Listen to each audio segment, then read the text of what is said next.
Guys, in this video lecture, I'm going to discuss about how to run Kotlin program online.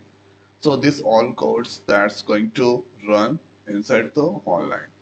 So for this one, in Google search box, write the Kotlin compiler. Then you should go play Kotlin blank org site. So click there. Then you can get this default code. So here, if you want, then you can remove something. You can add the code. And here, this is the compiler version. You can select any one from this. Now thereafter simply you need to click on this run.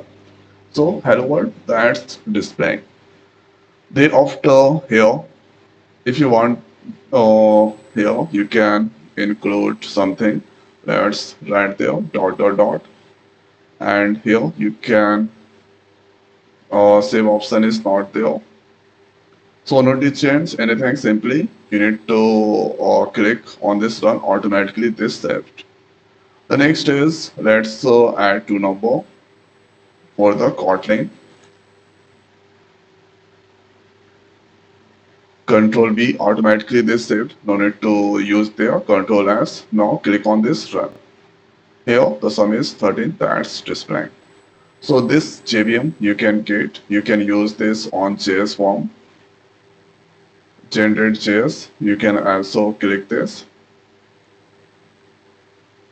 So this is now generating for this one. Need should be connected. Here you can get this JS form.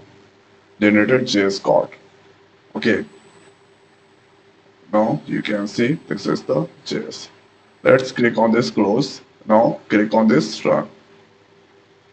So this time this is JS that's selected.